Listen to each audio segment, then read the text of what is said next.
جو تقوی اختیار کرے گا اللہ اس کے لیے راستے کھولے گا۔ وَمَن يَتَّقِ اللَّهَ يَجْعَل لَّهُ مَخْرَجًا وَيَرْزُقْهُ مِنْ حَيْثُ لَا يَحْتَسِبُ، یہ اللہ کا وعدہ ہے، وہاں سے رزق دے گا جہاں سے اس نے گمان بھی نہیں کیا ہوگا۔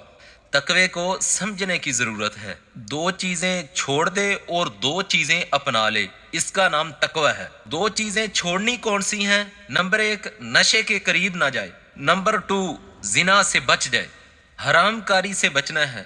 یہ دو چیزیں ہیں، ایک آپ نے نشے سے بچنا ہے اور دوسرا برائی سے بچنا ہے، اور یہ اللہ کے لیے چھوڑنی ہے، اور دو چیزیں اختیار کرنی ہیں۔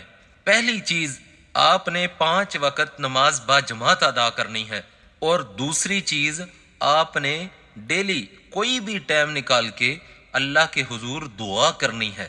دعا کرنے سے بندے کے اندر عاجزی آتی ہے اور بندے کا جو تکبر ہے وہ ٹوٹتا ہے، تو جب تکبر ٹوٹے گا تو دل میں اللہ بسے گا۔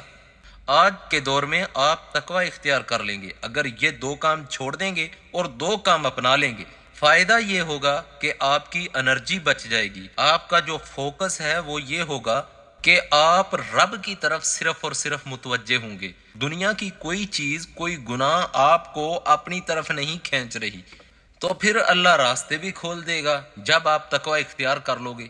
اللہ کے لیے چھوڑو گے تو اللہ آپ کے راستے آسان کر دے گا، اللہ کے لیے اختیار کرو گے تو آپ کو اللہ رزق وہاں سے دے گا جہاں سے آپ کو گمان بھی نہیں ہوگا۔